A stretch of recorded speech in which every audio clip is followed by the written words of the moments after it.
And so when it comes to medications versus, therapy or whatever you want to call it, I don't think it's one or the other. Sometimes it's both. It's always therapy.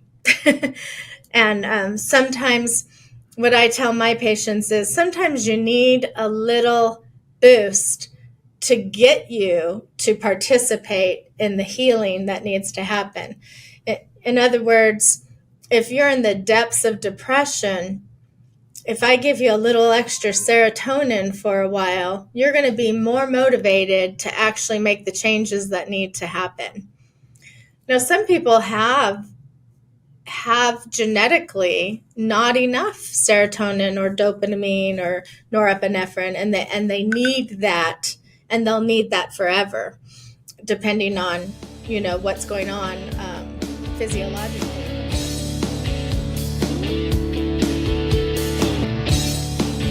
Welcome to the Today Counts show. Today does count because it impacts, it influences your tomorrow and the day after that and the day after that. The Today Counts podcast is sponsored by the generous donors of the Lead Today community. I'm your host, Tim Piper.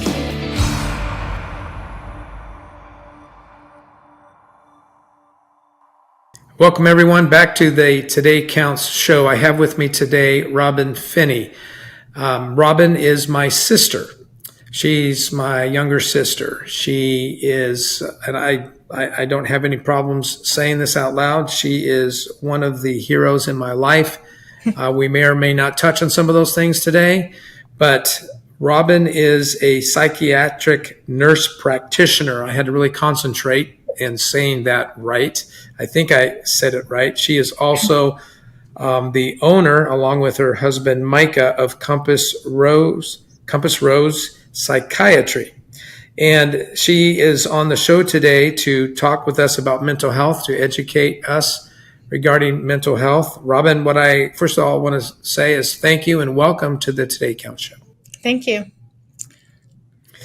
You're a woman of many words. What I'd like to do too, as I told you before I hit the record button, is that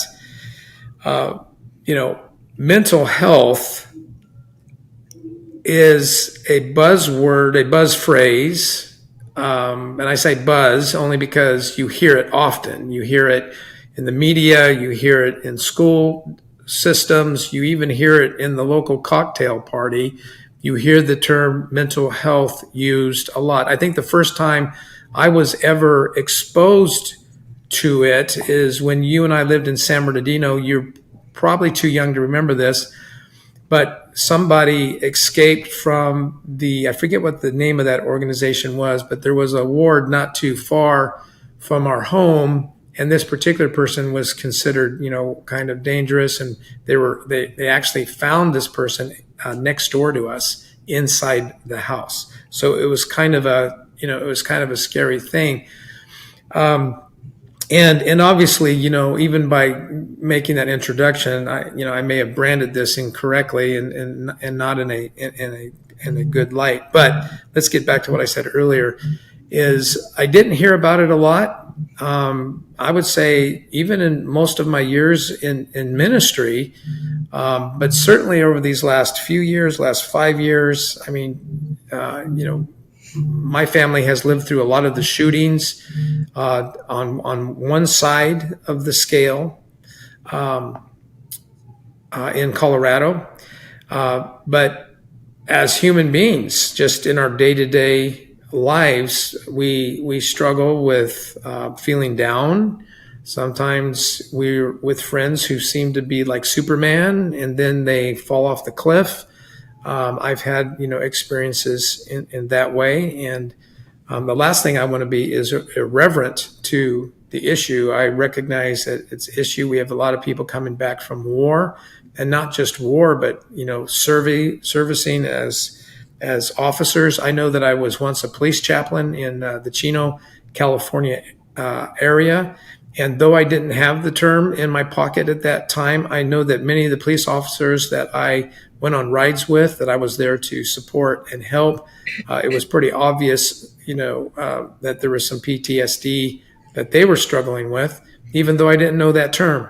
It was more of a pastoral presence, trying to calm, trying to encourage, and whatever. But why would you say that we may not know what it is, but why are we more acquainted with the term mental health than before? Or is mental health itself a kind of a new phrase to explain or to better describe what maybe we took shots at decades ago? Yeah, really good questions. I don't remember the incident you were talking about from childhood at all. I think I've heard that story before, though. But, I think that question we could talk about for hours, really. Why are we all of a sudden so aware of mental health issues? Why is it such a buzzword? Because we can go back centuries and know, reading history, that these things have been present. There have been, stories of depression and people who in those days were called lunatics, who probably had major psychiatric disorders. I think one is that we're more open to discussing things that used to be taboo. I think that's a big part of it. I think also on the negative side, I think we're less resilient than we used to be. I think that, back in the day, it was normal to have a hard life. It was normal to struggle to feed your family. It was typical for men to go off to war and sons to die in battle. And as society has come along, so to speak, I mean, we're spoiled as humans if we compare it to generations ago. And I was actually just talking to someone about this recently, that I have kids who are in other states. One's married to a military guy, and I have a couple in Oregon, and then I have one down here. And sometimes I start to feel sorry for myself because they're not with me. I can't see them every day. And then I think about, probably not even 50 years ago, the only contact I would have had with children who weren't living next door to me would have been writing letters, because there was no FaceTime. There was no Zoom. And nobody could afford to pay the long distance bill to make phone calls long distance. And so I think we are privileged in this day, and with that privilege comes some lack of resiliency. We don't know how to tough it out, because I have people sitting in here and they're so depressed over things that 50 years ago were so common that you weren't really allowed to be depressed over them. So part of it is. Go ahead. Yeah. Let me give you some feedback on that. It's related, I think, but you may or may not remember the details of the story, but I think I was 40 years old and I was turned down for life insurance because they thought I had cirrhosis of the liver. And fortunately, through more probing, which wasn't fun, a liver biopsy, I did not. But in the journey to find out what the heck was going on, because I definitely had some symptoms that basically took me out. I mean, I struggled for years. And I was finally diagnosed with hemochromatosis, and the best way to describe that condition, I don't think they call it a disease. I think they call it a condition. I don't know what the difference is, but anyway, the condition is that my body, for whatever reason, does not break down iron, and so iron collects in my tissue, in my joints, and in my organs, and can be fatal. Is fatal. In fact, I'm just coming to your point of history. We have now learned that people that we thought were closet drinkers and killed themselves with alcohol were most likely had the condition of hemochromatosis. Now, some probably did kill themselves with alcohol, right? But then there was some who died of cirrhosis of the liver, but they had hemochromatosis. They didn't know it. And it's a bit complicated to stay on top of, but the general process is actually pretty simple, which is bloodletting. Donating blood is just, I literally am a good American because I now donate lots of blood, but now I do it for selfish reasons. But fortunately, there's nothing wrong with my blood. It can help others, while I'm doing it. But, what if I would have lived 200 years ago or 100 years ago? To be frank, I'd probably be dead right now.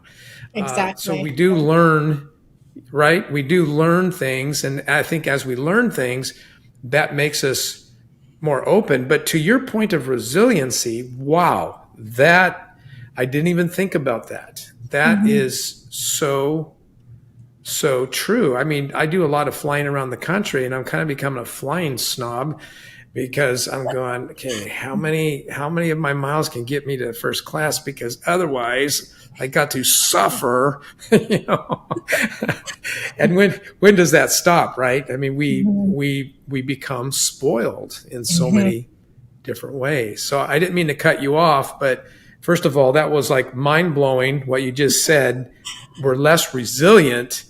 And then of course the education part, I can definitely, relate to. And now that I'm in my 60s, I'm learning so much more about how a 60-something gets healthy versus a 30-something, because it's a completely different ball game. How I lift weights, I still need to lift weights, but I do it totally different than being that idiot high school kid that just walks in the gym throwing weight around, Anyway, if you got more to say about this resiliency, I'd like to hear it, and we can continue on from there. Yeah. It's just been something that I've been thinking about the longer I'm treating people in psychiatry, and the more, I think as we get older, we are more introspective and dealing with your own personal struggles. Like I said, I was, feeling sorry for myself about these kids that aren't with me. And yet, really, I should just be grateful that I literally can talk to my grandbabies any time of the day over FaceTime. And little grandbabies know how to use that technology. And whereas before I might never have even met my grandchild, that grandchild might have grown up, become an adult, married, had children of their own, and died, and I would have never known them, because that's what the reality was, even 100 years ago. And then, but there's some guilt that comes along with now this just came to me. Okay. There's some guilt that can kind of come with this ability to live almost wherever we want to live, travel. And there's some guilt, at least that I struggle with from time to time. Why haven't I seen my sister more? Why haven't I gone to, Boise, Idaho more? Why haven't I, had more meals with my parents? And, oh gosh, I'm going to miss a swim meet of one of my grandkids. But again, that is kind of the same thing that we're talking about, isn't it?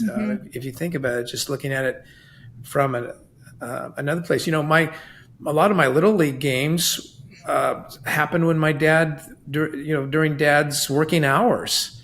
Whereas I can say, I'm not going to work during those 2 hours. I'm going to go to that swim meet. I'm going to go to that soccer game.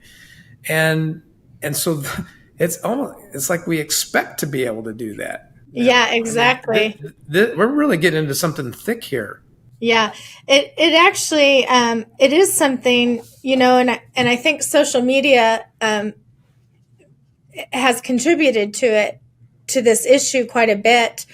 And I'm not opposed to social media. I think there's some really good things about social media, but I also think that in this vast world that we now have access to, we're exposed to things that really we shouldn't necessarily be exposed to. So, for instance, the young mom with little preschoolers sees the gal on Instagram who has the perfectly decorated house and her makeup's perfect and she's got 3 toddlers.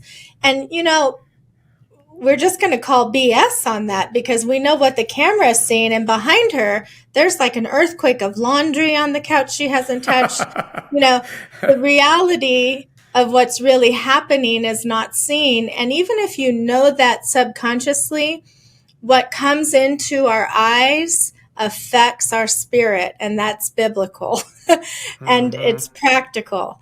And so seeing that, and then on the other side of that, when I was a kid, we heard about wars or things through the newspaper or the 5 o'clock news. We didn't see it in real time. And these days, you literally can watch people in the midst of a situation such as what's going on with Israel and Palestine right now. You can, if you're not careful, you can see a body that's been blown up because it's out there.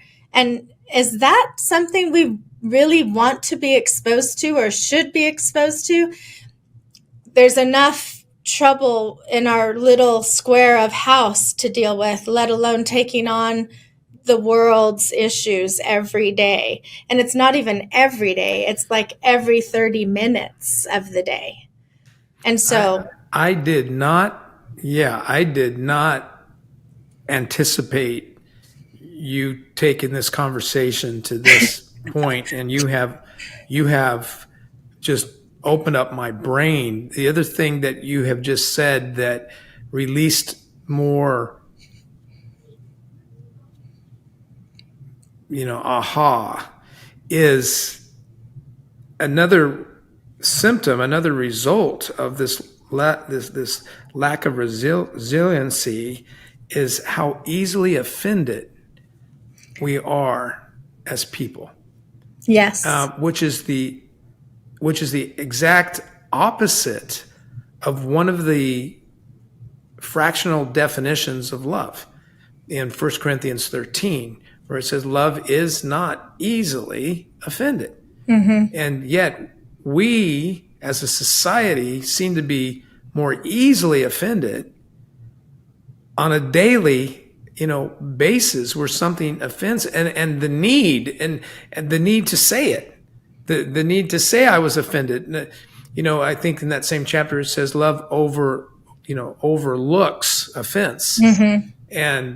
And no, I don't think we do that anymore. It's like, oh, I'm offended, and everyone needs to know that I'm offended. And I think because of all these privileges that we've been given, there's this sense of, and I hate to even use this word because I hate this word, but the opposite of resiliency is entitlement. It's the idea that we deserve peace, that we deserve relationship, that we deserve the ability to not have to work so that we can go to our grandkids' swim meet. These are entitlements that somehow we've decided we deserve, and inversely, it's a lack of resiliency and discipline. Like, and again, 100 years ago, a son who's playing, I don't even know if they had Little League, but, sandlot baseball or whatever, he would have never expected his father to leave his job to come watch him play baseball on the sandlot or in a team. There's no way. And in fact, if your boss asked you to work 6 days out of the week and you only got Sunday off, and even on Sunday you only got an afternoon off, that was just life, and you accepted it. And now, we don't want to work. Mm-hmm. We want big bank accounts. We want big bank accounts. We want a free schedule, and I'm gonna sound counterculture, I guess, but I do like to work. So do I. But But to your point, as you know, my ministry is inside and outside of not just nonprofit and church organizations, but also for-profit organizations, large and small, entrepreneurs. And what you are talking about is legit. I mean, it is out there. I mean, bosses, they're scared to death that anything that they say can come back, to haunt them. Mm-hmm. And, there are more investigations going on about Sally said this and John said that and did this and did that. I'm going, whatever happened to the days where, Robin, you and I, we have an issue. Let's work it out. Yeah. Does that even, I was at, no, okay. Let me tell you one thing that unless you're going to forget what you're going to say, because I don't want you to forget what you're going to say. No, go ahead. So I flew to Florida, and went into a conference room, and one of the things that I noticed really helped is we were working through some stressful stuff, and so I just made a comment, which I've learned more from the therapy side of the profession, and all I did was acknowledge and simply say something to the extent as, this is hard and this is normal. And it was like, I wasn't trying to be strategic. I think it was just a flow of consciousness that I've been learning, in my ministry and what I'm doing. But you could literally feel the pressure leave the room. It was like, oh, it is hard, but it is normal. Mm-hmm. So now what, So what were you going to say? Yeah, I was just going to say that. Did you forget? No, that sort of litigiousness, that you're talking about, where people are always like, you basically, if you own a business, you have to have policies about everything these days. And it's just another form of entitlement and another lack of resiliency that shows up in our society. And I think we actually nurture this in our kids, and we nurture it in our parenting because we want everybody to get a trophy, and we don't want there to be losers and winners, and of course we don't want our children to lose all the time, but losing once in a while is okay, normal, healthy, and human. And to prevent that, it just decreases resiliency, because part of losing is like, okay, I lost. Why did I lose? Is it because I'm a bad person, or is it because I probably need to work on my starting blocks during the race? How am I getting off those starting blocks? Or maybe I need to do more leg work in the weight room, or, so you can lose, and then you can identify why you lost or what you can improve, or you can lose and say, why am I always a loser, and give up. And, or you can protect your children from losing, and then nothing good comes of that at all. And that carries on into the work environment. So the first time they're hauled into the manager's office and the manager says, why aren't you doing this, this, and this? They get their feelings hurt. They decide they don't want to work anymore and they quit, rather than like, wow, I think that manager has good points. I'm not doing this like I could be, or how could I improve? That isn't nurtured into many children. I don't want to make gross generalizations, but the whole idea of identifying weaknesses and strengths, and rather than just giving everyone a trophy. It just carries on. And so in the workplace, when you have to be so careful about what you say because somebody's going to take offense from it, that's a lack of resiliency. Like, I should know enough about who I am and what my role is, that if somebody says something negative to me, I can turn it around and go, well, that's their problem, not mine. I'm doing my part. I'm carrying out my role, you know, but we don't have that as much as we used to. And then we That's good, have Robin. institutions encouraging it. You know, I watched a thing on, I don't know if it was on YouTube or what, but it was this, I don't even know what it was, but it was a whole bunch of college kids, and they literally spent like an hour setting up what was appropriate and not appropriate in the meeting before they ever even got to the context of the meeting. And you know, like everybody had to have their safe space or whatever. And I'm just like, this world is not safe. So if you're setting people up to have a safe space, you're setting them up for failure. You know, I think this is related. I think I've also noticed that, and of course, leadership in general. I mean, sometimes we have to speak in generalities. So I'm following you. We always know that there's a story here, a story there, an exception to this, exception to that. But that's kind of part of the whole entitlement talk too. You know, nobody wants to talk about the general truths. They went, but wait, but I knew somebody, you know, about well, what? Yeah. And I mean, you have to start with the generalities. But one of the things that I think still is in line with what you're talking about, Robin, is that. And again, in general, I need to say it so I can explain it. In general, leaders have kind of done it to themselves because the whole idea and platform of leadership is to serve. It's to solve problems. It's to work alongside, to get underneath. It's those things. It's not the attaining of. Now, there's nothing wrong with attaining of, but those are personal pursuits. That's the lane that belongs in. But when your personal pursuit becomes becoming the CEO, the question is, why do you want to be the CEO?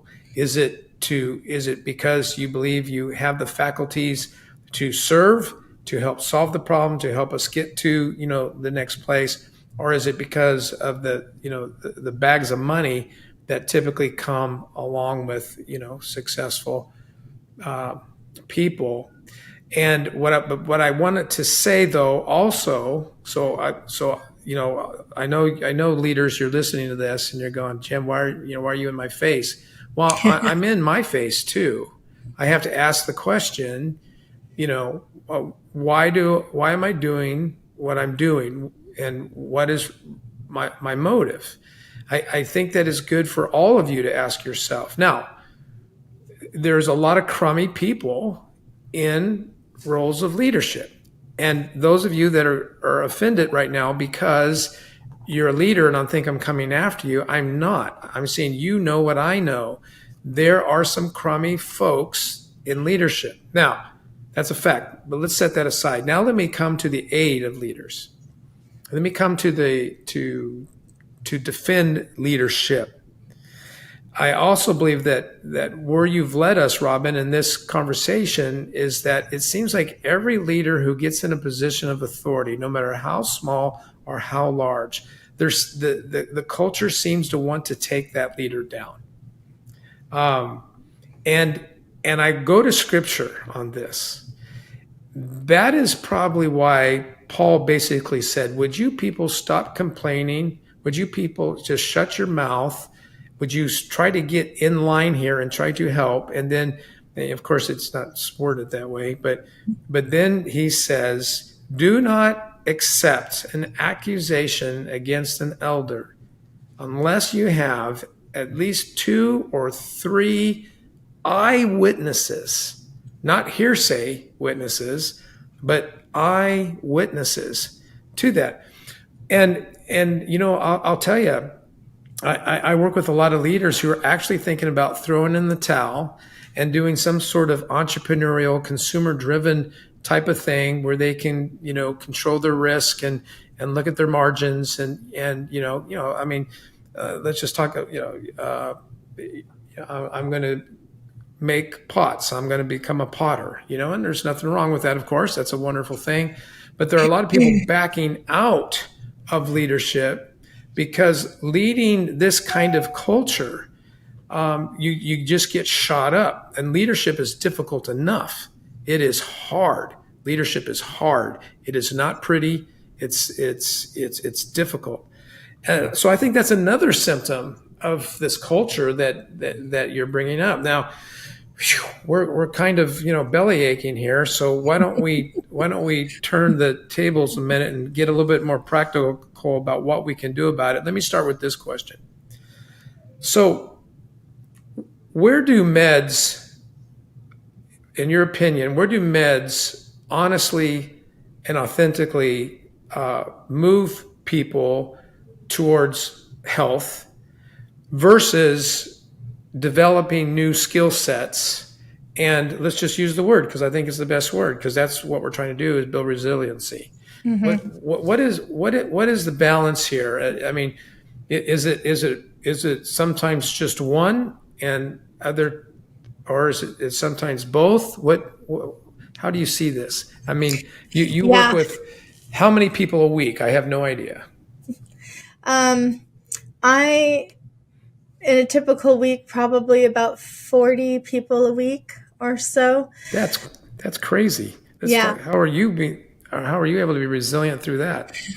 It's actually funny. I was talking to a law enforcement officer recently who's struggling quite a bit, and we were actually talking about how we expect some people to take one, trauma after another trauma after another trauma after another trauma and still maintain themselves. And I'm using law enforcement because I've just been having this conversation with this wonderful man who has spent 15 years in law enforcement and has sort of fallen apart and in a way. And I tell him, I mean, you're interviewing little children who have been abused, and you're walking into crime scenes, and as a law enforcement officer, you're trained to put on this mask, but you're still human inside of that, and you can't see all of those atrocities or hear about them even without being wounded. And because as humans, we care about each other, and we know what's right and what's not right. And yet we don't offer these guys, like he said, they'll have group decompression meetings or whatever. But I know quite a few law enforcement officers, and I know you do, Jim. How many of those guys are going to open up in front of 20 other law enforcement officers about how they're wounded? Right. None of them. That's not even natural for them. They've had all this training to remain stoic and controlled, and then you're telling them to break down in front of each other. And we don't offer them the one-on-one kind of treatment or it's not even treatment. It's just the opportunity to vomit out all of this junk that they see on a daily basis, And so those I call it layers of trauma. It's just layers in somebody, and pretty soon that volcano is going to erupt, So with me seeing 40 people, I said to him, I get it, because I literally hear junk all day long, other people's junk. And I do have people around me that I can, kind of, this was hard, this was a hard conversation. And then I, of course, get to help these people heal. And so that in itself is healing for me. You can take people's trauma or whatever's going on in their life easier if you can see a way out for them or help them find that way out. And so when it comes to medications versus, therapy or whatever you want to call it, I don't think it's one or the other. Sometimes it's both it's always therapy. And sometimes what I tell my patients is sometimes you need a little boost to get you to participate in the healing that needs to happen. In other words, if you're in the depths of depression, if I give you a little extra serotonin for a while, you're going to be more motivated to actually make the changes that need to happen. Now, some people have genetically not enough serotonin or dopamine or norepinephrine, and they need that, and they'll need that forever, depending on what's going on physiologically. But some people only need a boost for a while, and so it's there's not like a pat answer, but it's individualized, but it always involves some sort of therapy, therapy could mean, anything from meeting with an actual therapist, or it could be reading really good books, or taking a hot bath every night, or, there's all kinds of things that we can do, practical measures we can take to improve our mental health. And I don't think we can, it's like a spectrum of treatments. I think there's. Go ahead. Let me say back to what I've heard so far. And these are just notes, Robin, that I was taking, while listening to you. You were talking about a person that goes through a season in life, whether a season is 90 days or 2 years, and where they're just punched in the face, again and again and again and again. And then you, of course, use the example of the police officer. It's interesting. You got me thinking, because, it's been a while since I've been a police chaplain, but in the churches that I provide leadership to, we have, in this new day, we have police officers. Not only do we have undercover people ready to defend the congregation, but we also have out for everyone to see constables that we pay to be present. Well, I noticed something, but you quickened my consciousness on this. Almost without fail, I will walk up to each one. We have 2 or 3 at each campus, depending upon how large the campus is. And I will come up to them and I'll say, thank you for what you're doing. Please be careful out there. Are you okay? Not that rapid fire, but, in that kind of a sequence. And it's interesting, when I get to, are you okay? I get this kind of, the eyes drop. They don't look at me in the eye, Interesting. And then, to your point about, some folks in their molecular structure are missing things. And I believe that, because, the fall has, for those listening, I think we forget about the fall. The Bible teaches that our current state is not how we started, but, our ambassador of the human race blew it, and we all suffer for it. Just like if your dad did this and your mom did that, you suffer for it. It's not like new news. It's the reaping and sowing principle. We tend to look at the reaping and sowing principle as only a negative, when it's also the whole idea of reaping and sowing is a positive, right? You cultivate the ground, you plant the seed, and you have vegetation that comes up, and then you have fruit. That's the idea of reaping and sowing, but it also has that potential dark side. And I think that if you are somebody listening to this podcast and you do look down on people who have who could use help, here's what you should be concerned. Is not whether they're getting help from meds, is that we still don't know enough to really have all the kind of meds we need to help people. But I think, to your point, Robin, some might need it their whole life. Others might need it just to going through an acute stage, going back to that season. But I also wrote down these inputs that you're talking about. You used the term, what I heard you say, hot bath. You gave a couple more examples. But again, our coping mechanisms, and I don't like that word, our resilience development maybe would be better. We need to remember that if you're going to have that glass of wine, to maybe calm down, that's probably fine. But if you pour another and another, then you take something that is probably a healthy thing and turn it into an unhealthy thing. So there are unhealthy coping mechanisms, and then there are resilient developing, disciplines, I guess, or habits. I think that's what you're saying. One more quick thing. I've also heard this term now called mental health day. I'm taking a mental health day. And it's just funny how we can't say, I guess in my days I said, I'm exhausted, man. I'm going to take a day off. But now we're saying it's a mental health day.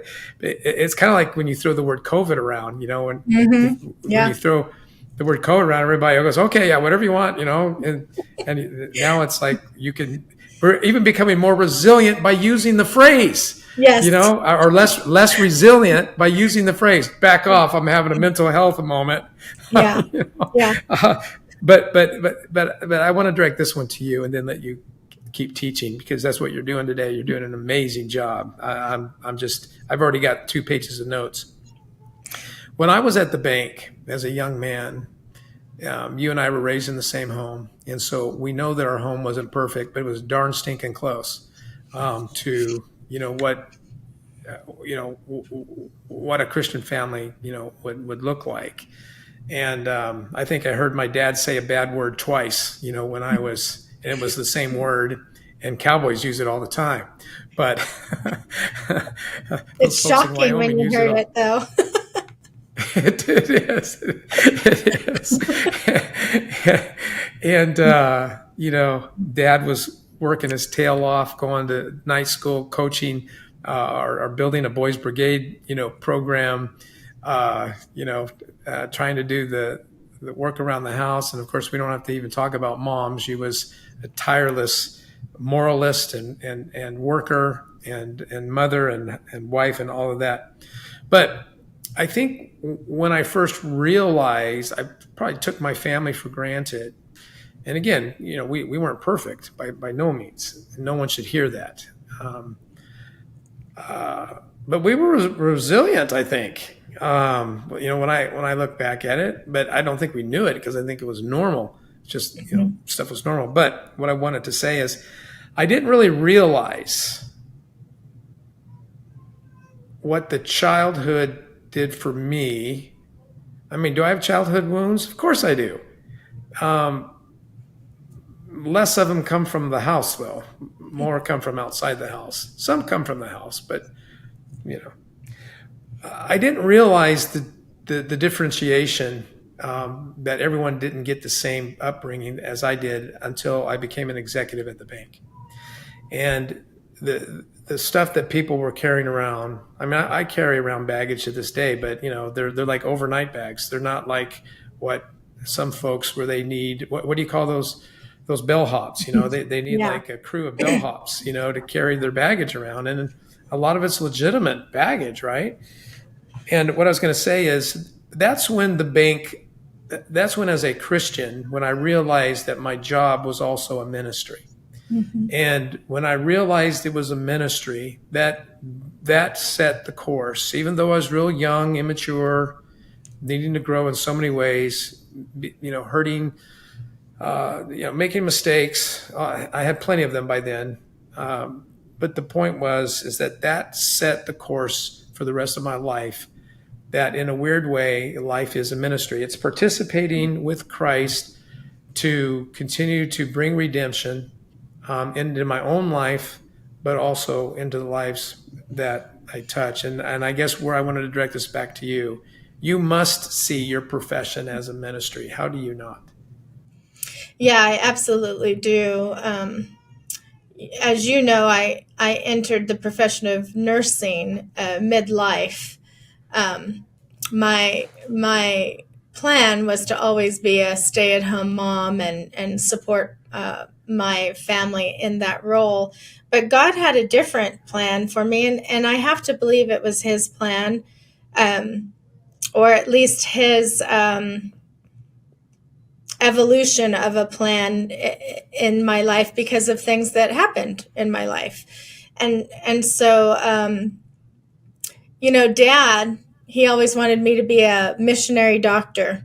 He told me that forever. Yeah, he And wanted me to be a preacher. yeah. And I actually wanted to be a missionary doctor, but then of course I hit my teenage years and found a boy and, fell in love and started having babies, and you just can't do that and be a missionary doctor at the same time. So, Yeah.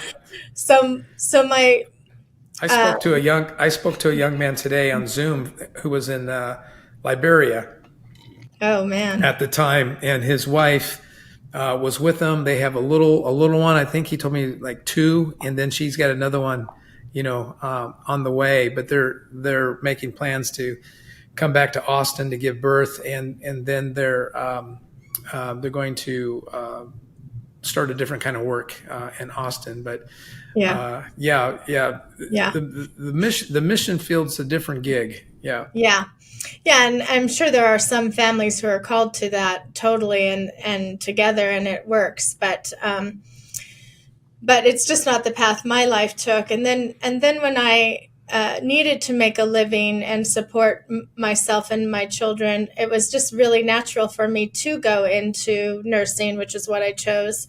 And then I actually fell into psychiatry, but even in nursing, I always knew that everything I did was a ministry, and you don't have to talk, you don't have to evangelize necessarily for things to be a ministry.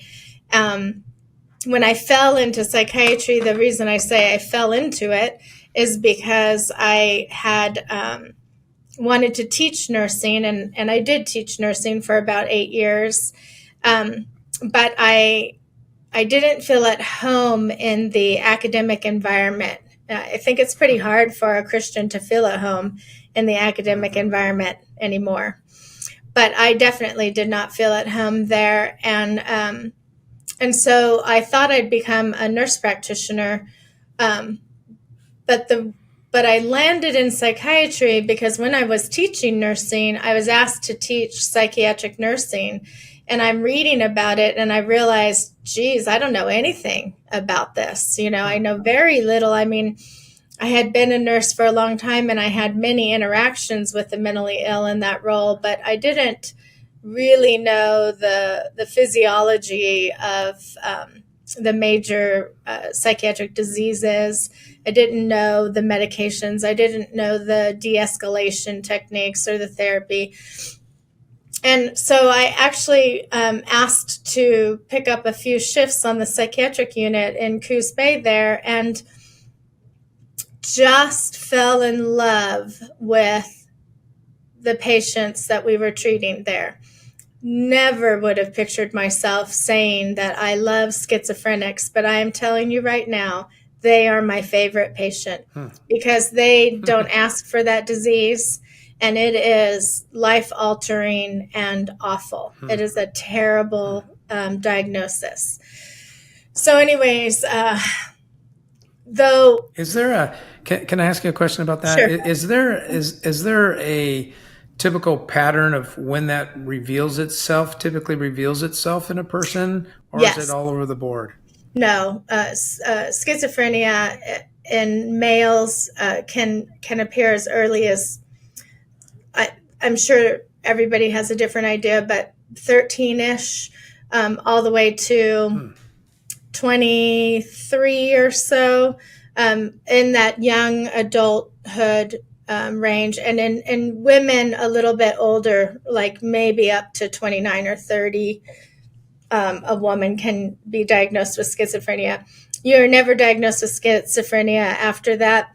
Generally, when people carry a diagnosis or get a diagnosis of schizophrenia late in life, it's actually like a drug-induced psychosis or something, and they're mislabeled.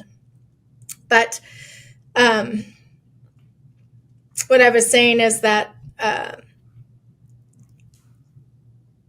I kind of think about it when Jesus dealt with lepers.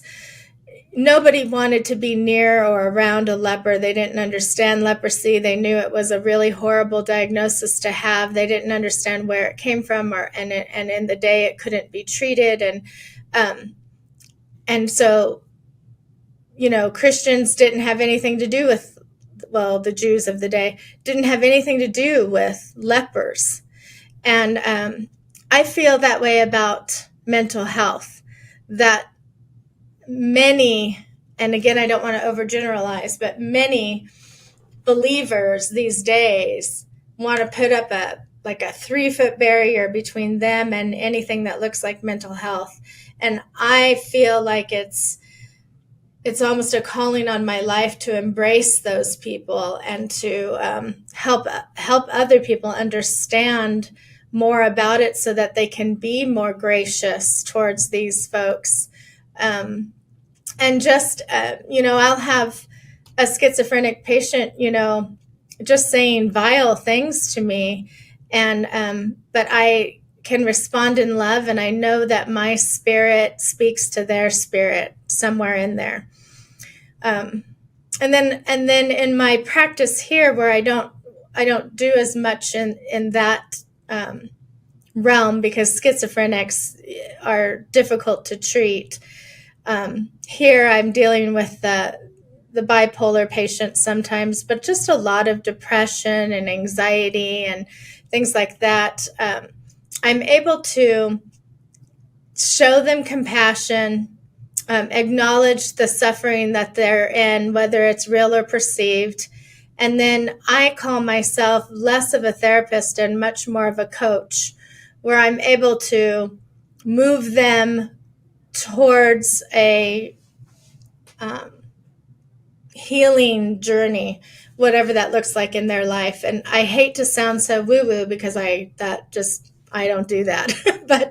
but to help people move themselves out of the pit that they find themselves in and see that there's a future and a hope for them.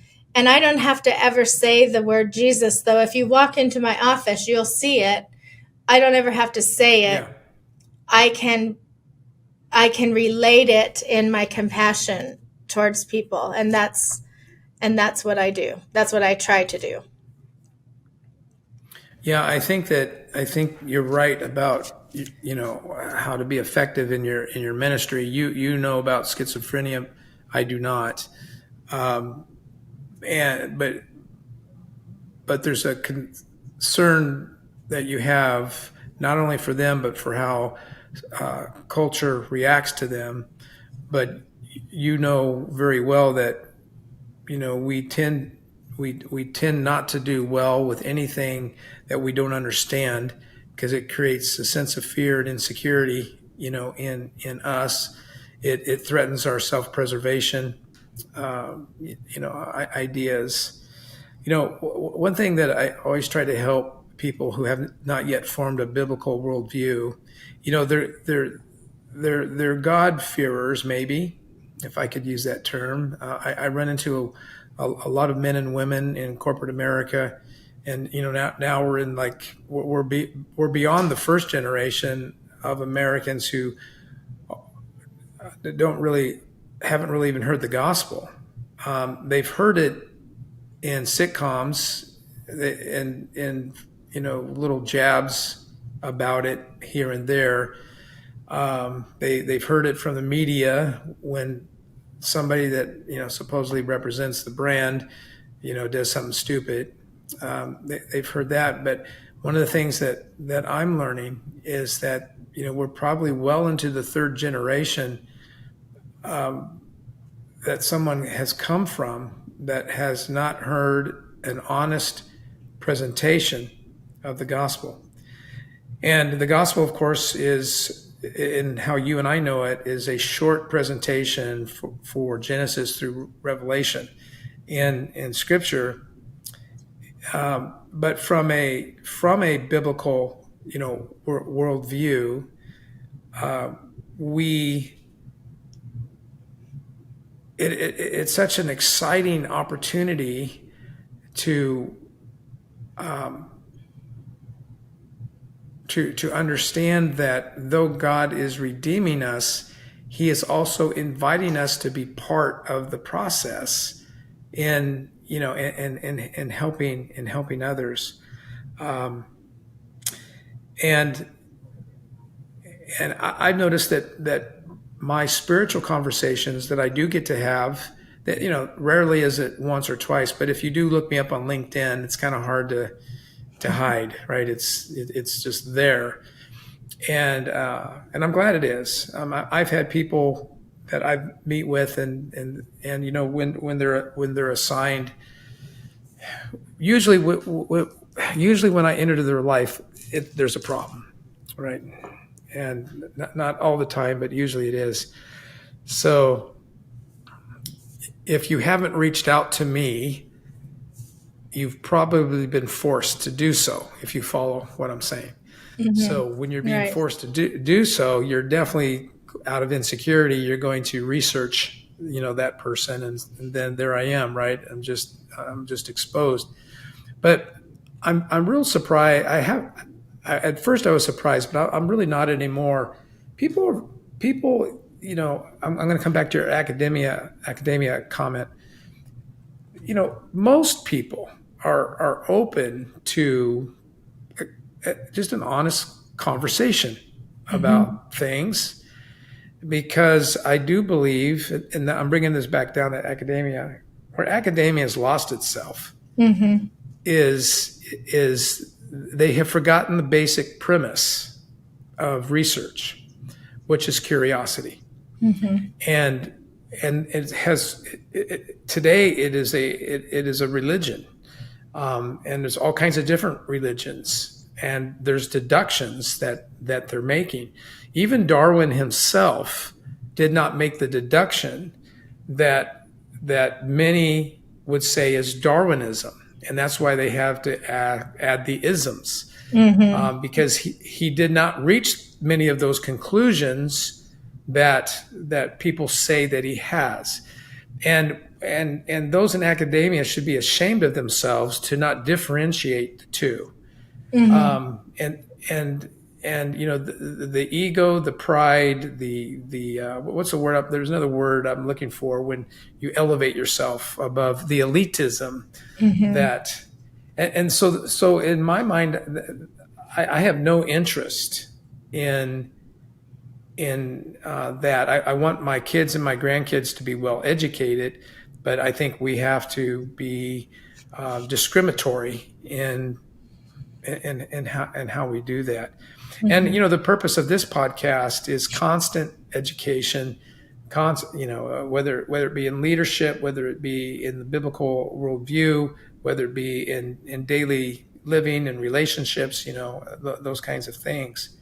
So I went on too long there, but I think that your concern, not only for the patient but also for culture, is right on the money.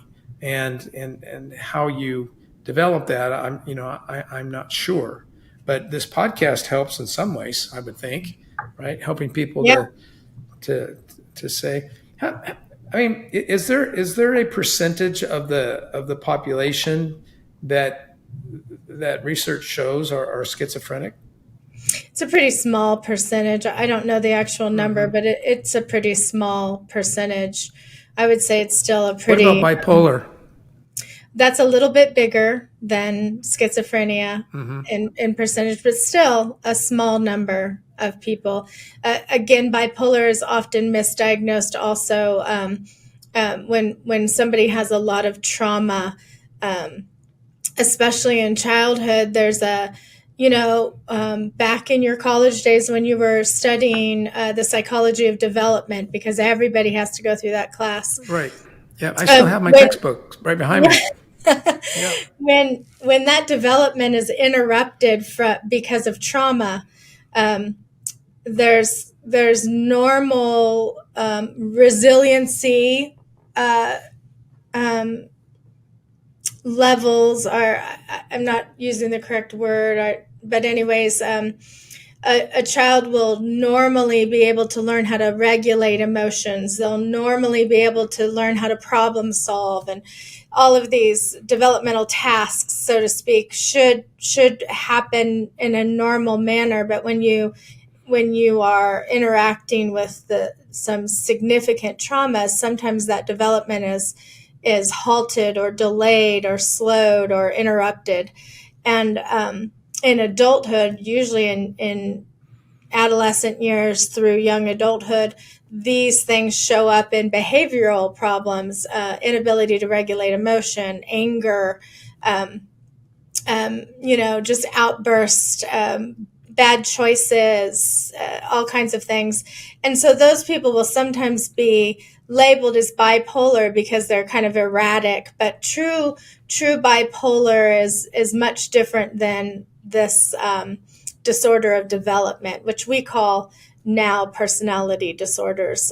In other words, there was an interruption in the development that caused what we call a personality disorder. And there's a zillion different personality disorders to choose from, but so long story short, bipolar is sometimes mislabeled these days. Actually, I find frequently mislabeled as people who have had a lot of trauma in their life and just haven't learned how to move beyond that trauma, and they haven't learned skills that should have happened, like emotional regulation and such. So interesting, because obviously I'm going to people that I know and that I love and that I'm close to who have been diagnosed by bipolar.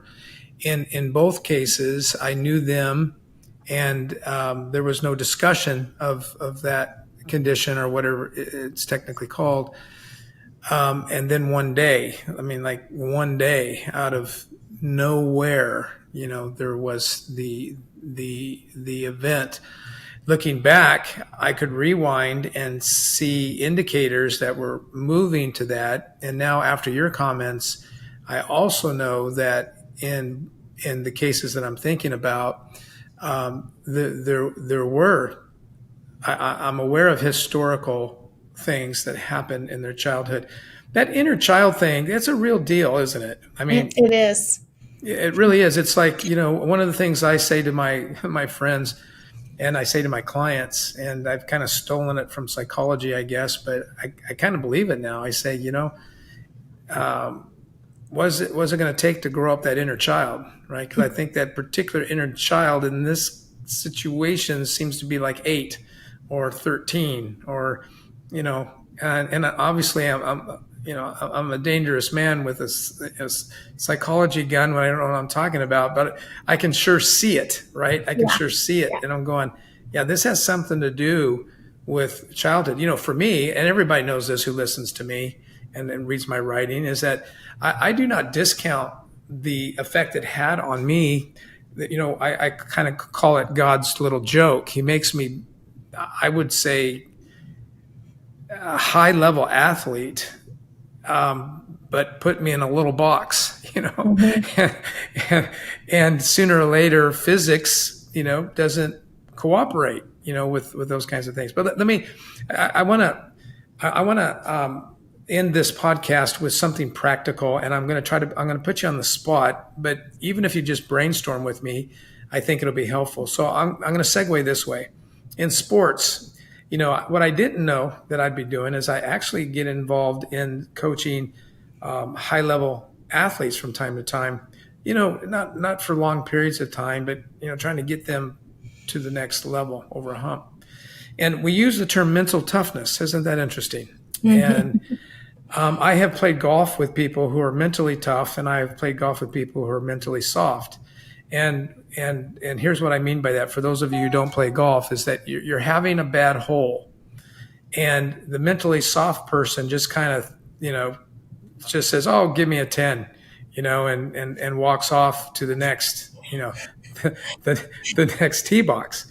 Where someone else, they know that they could probably get a 7 and 8, but they're really going to have to bear down and concentrate, and so I'm not being too ridiculous about that, but if someone, I do see that kind of behavior, and a lot of guys, you see them hit the ball in the woods, but they're mentally tough, and somehow, some way, they pull out a par or a bogey, in that situation. And here's the one thing I've noticed, and I would like to know what your comment is, and then, here's my question. My question is, what could you leave us with, and how we can become more psychologically tough? How do we become more resilient? What's a few things that you think that we need to do? But before I segue to that question, what I've noticed, and I want to see if you agree with this, and mine is a principle of observation in others and in my own life. When I will be present in the moment, when I will stay present in the moment, it has a toughness associated with it. Mm-hmm. What would you say? It's interesting that you said that, because my master's thesis was on reflection. The name of my thesis was Gazing in the Rearview Mirror. And I believe that it is key to so many things, that if we have enough discipline and if we can humble ourselves to reflect on behaviors, interactions, job performance, emotions, everything in life, if you can just step back and really think, now, how did I handle that? How could I have done it better? And also, why did I handle it that way? And you may not know the answers, but you could certainly talk to other people to help you figure out the answers. But so what you call observation, I call reflection. And I really think that's the key to resiliency, is that you're humble enough to say, I do fail, I will fail, but I also can pick myself up, figure out why I failed, and make changes to be a little bit better the next day. And that's everything, when I always go to the young mom, because my heart is so wrapped around young moms and the things that they deal with. But there are days as a mom of preschoolers where you will just lose your stuff. Like, you're going to lose it. You're going to yell when you shouldn't yell. And there's this idea out there that you're a horrible person if you ever raise your voice at your child. Well, then 99.9999% of parents are horrible people, because you're lying to me if you've never raised your voice at your child. Well, wait, Robin, wait.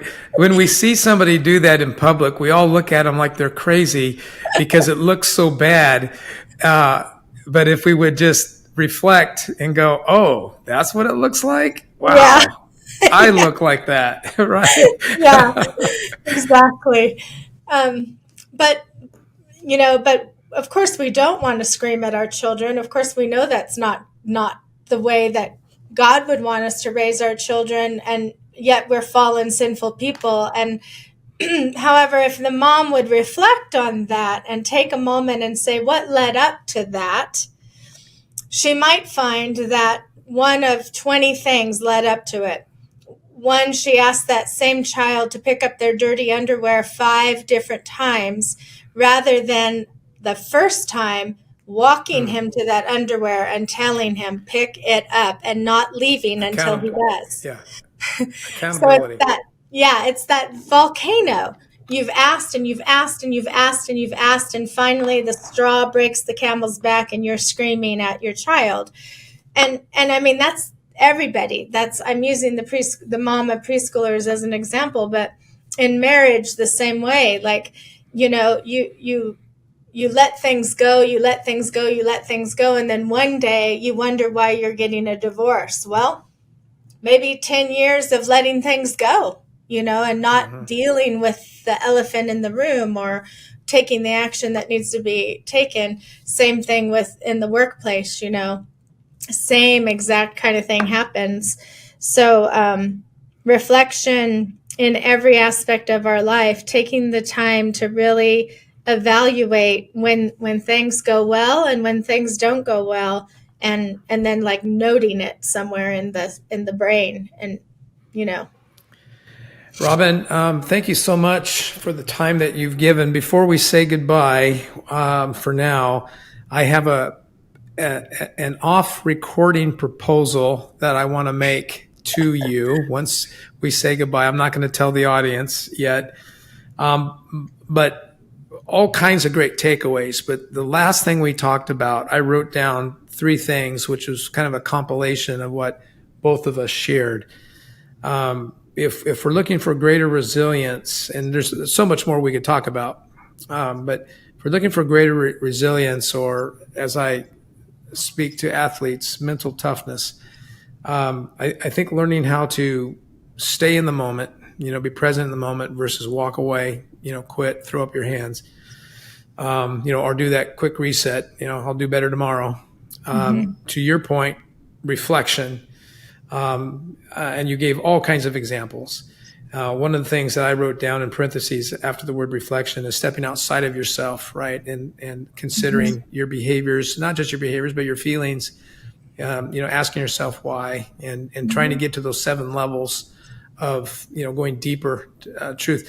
What you say at the top is true, but it's just not true enough. And then, you go down and down and down and down and down till you get down to the bedrock, which I think is important. And then we didn't use these words, but you gave the example of the little guy not picking up his clothes, or gal. And I wrote, short accounts, a cadence of accountability, a culture of accountability, keeping short accounts with one another. Use the idea of, why are you getting a divorce 10 years later? Well, could it be a lack of accountability? Could it be a lack of, keeping short accounts? And, the illustration that I've always given, see if you like this, I took a geology class when I was at Mount San Jacinto Community College, because I was trying to save money from the University of Redlands, because that was really expensive. And plus I thought it'd be an easy class. It wasn't. I think I got a C in it. But, but I remember, and I don't know how scientifically true this is, but I remember when he was talking about the plates in California, and we were talking about earthquakes, and he said that what we actually want in California is a lot of little quakes, because it releases the tension. Now, again, this is coming from a layman. This is my recall. So if you're a scientific guru listening to this and I'm full of it, okay, send me an email. But I'm just telling you what I heard. And as more of if you think about it, I'm much more of a coach and a psychologist, than I am a scientist in that sense. But I've always related that to relationships, is that when you keep things in, when you don't deal with stuff, and then you have the big earthquake, and sometimes in those big earthquakes, big mistakes can be made where you don't recover. People die, right? But if you do have a lot of those little things, and make that normal, make that part of your resilience plan, make that part of your culture, just like I try to teach executives, if you are not reflecting upon your last week, and then you are not going to get better, you're not going to be more effective, because you got to look back before you can look, ahead. Robin, you killed this. I did not expect this. I am pumped. We're going to have to call this the Jim and Robin show and add it as a part of this. But thank you so much for all the value that you've added to our listeners and to the Today Count show. Thank you for what you're doing in your ministry, in your profession, and I respect you so much. And as I said in the front end, you're my hero. I love you. Thank you. It was a lot of fun. It's always a lot of fun. If you're not part of the Lead Today community, let me invite you. Go to leadtodaycommunity.com. That's leadtodaycommunity.com, and sign up for Monday Moments. It's a weekly email that will encourage your leadership. Again, thank you for joining us today, and thank you for telling a friend about the Today Counts show.